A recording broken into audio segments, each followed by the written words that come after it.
if you're starting a small garden this year or garden at all, and you struggle with kind of organizing, kind of keeping things what you want, where and what you're going to grow, and you want to kind of expand your horizons, if you will, kind of jump into the wild side, and just start growing stuff like crazy. Well, I ran across this garden planner with growveg.com. It's really helped me out. I'm just now starting to use it. So what I'm going to do, I'm just going to go through and play around with it. I'm not going to give you an in-depth tutorial because they actually have a YouTube video that shows you that. But I'm going to show you kind of what I've learned and how it's helped me so far as I'm planning for my spring garden prep. All right, so what I have here, this is just an introduction to the garden planner. Again, you can go on to their YouTube channel and it has a really good in-depth tutorial. But I'm going to go to my garden journal, and I already have some existing plants. Let's look at my fruit bed. So I got my existing bed, but I'm adding 2 new beds this year.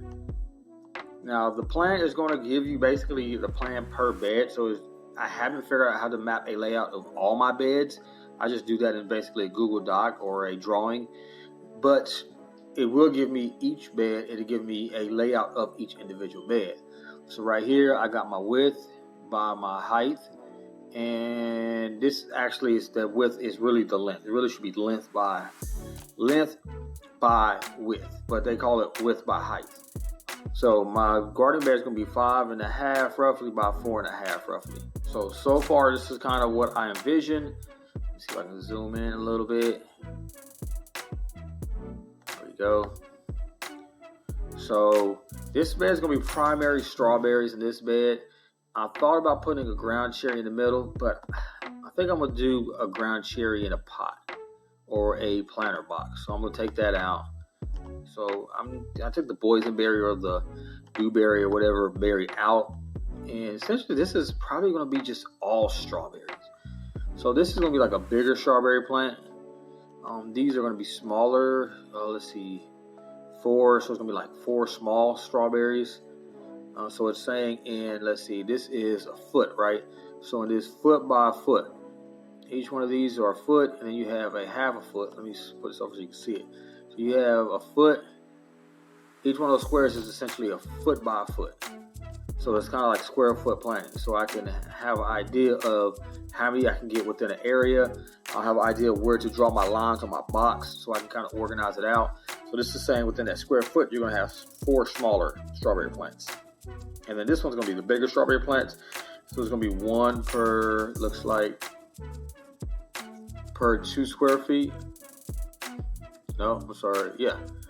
Per 2 square feet. So 2 foot by 2 foot. It's going to be 1 bigger plant. Then in the middle here, I'm going to put a compost bin. So I'm going to show you if I can remember how to do that. Let's see, objects. So we're going to go to objects. Move this out the way. Put this right up here, out of our way. There we go. All right, so I'm going to put a compost bin. And it's going to be right about there. And it's going to be roughly maybe a foot by a foot. Let's see if I can. Small, yeah. See, I can actually adjust the size of the compost bin. So I think my compost bin is going to be no bigger than a foot. So we'll just say foot by a foot. And I'm going to put that in the center. It's going to be an in-ground worm compost bin. So you'll be able to like put food scraps and coffee grounds and things like that in there. Put my worms in there and let them do their thing. And the compost bin is going to have holes in it. So the worms are going to be in there, eat the food, and they're going to crawl out through the soil and then come back in. So kind of saw that on YouTube, trying it out this year. Hopefully it does good. But there are, let's see, strawberries. Click on it. There is a way that you can actually find a companion plant for it. There it is right there. Show companions. Okay. All right. So right there it says fruits and nuts, and then it's going to say show companions. So if I choose fruits and nuts, and see, scroll back up, strawberry, and then if I scroll down, it's going to show me the companions. So these are things that are good to grow with. Show companions for garlic, only plants that help garlic. So you're gonna have to type a plant, fruits and nuts, show companions, showing companions for strawberries. There we go. All right, so these are the things that are good to plant along my strawberries. Garlic, beans, these are things that are good to interplant. So if I wanted to, I could potentially get some poles and maybe run some pole beans in between the strawberries. That's actually something smart. I might actually do that. Because I was going to do my beans in the other box.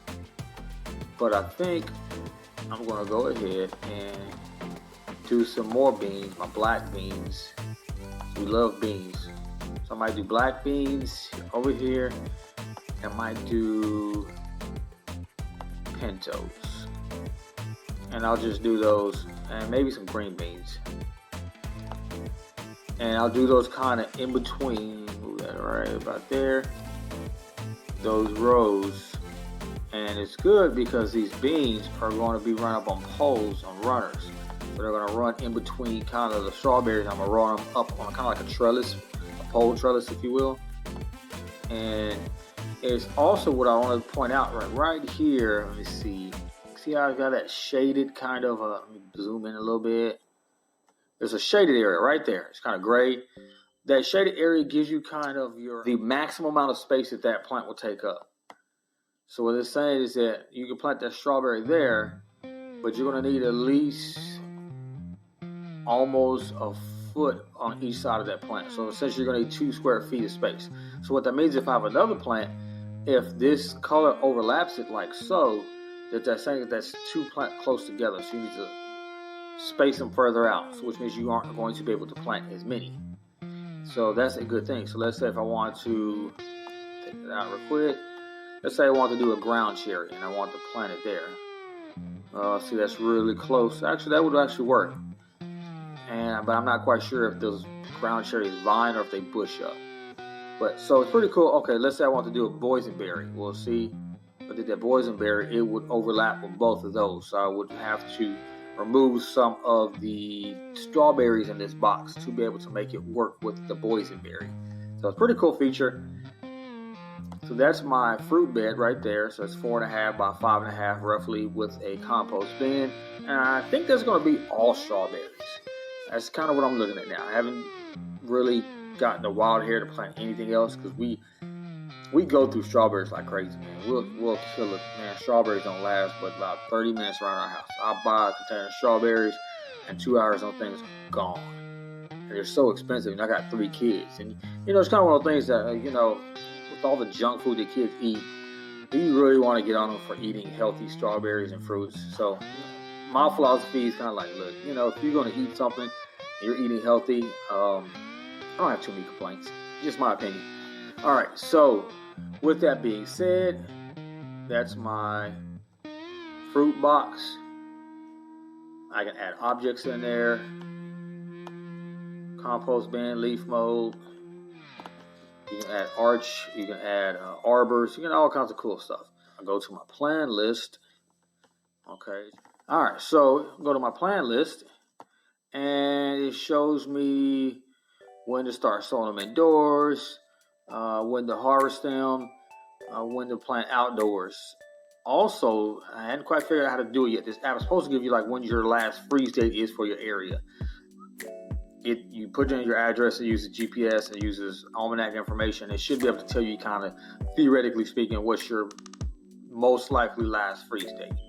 But it gives you information right here, right? It tells you, okay, single row, 1 inch to 2 inch row gap, blueberries, single row, fruit bush, single row. So it's going to give you all this information about planting.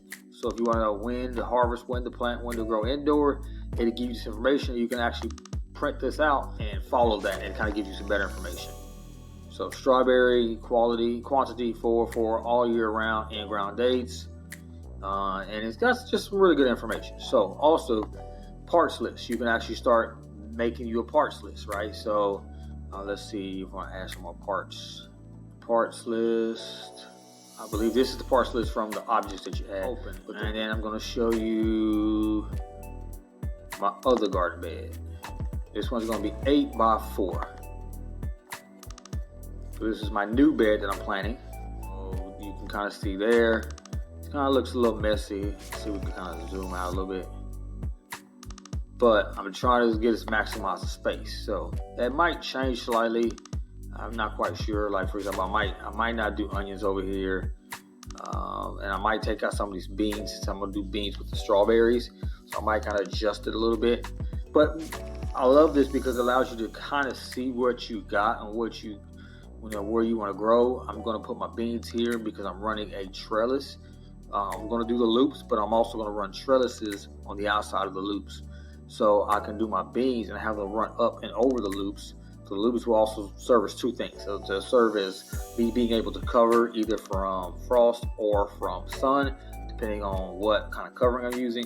But also it allowed me to run strings and stuff so that I can make a trellis and run my squash up the vine, my pole beans, my black eyed peas, and then over here beans, and then my strawberries going to be down the middle because it's going to be arched. It's going to be where the most I have the most room for is the height.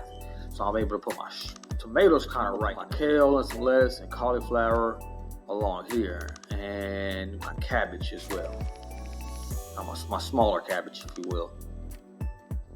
And then let me see. I'm going to show you one last thing. This is my original bed, my OG bed. It is 8 feet by 8 feet. And actually I need to adjust that because that is not correct. It's like 8 feet by 7 feet roughly. There we go. And save settings. Oh, yeah, okay. So this is like 7.5. So 7 by 6. So let me blow that up. So this bed, I'm gonna have my peppers, collards, peppers. I'm gonna have an in-ground compost bin. I'm gonna have some walkway because it's so big. I'm gonna need something to walk into. So I'm just gonna put some tile or concrete pavers or maybe even a board down. So I have like a little path to walk into. Gonna have my cabbage, my bigger cabbage. You see how big that cabbage is, almost overlapping each other. It's gonna be a pretty good sized cabbage. And then I'm gonna have some spinach in between those cabbages. As you can see, like I said, without this, I probably would try to shove 4 or 5 maybe, cabbages in there, not really giving them the full space that they need to grow. But with this, I can actually see how much space I need and give me a better idea. So in this box, that's why I had to build 2 new boxes, because I realized last year I had way too much stuff in one box. Just too much going on. So that's essentially a little tour of my grow veg, my spring planting. Now all this left is to get to it and just to do it.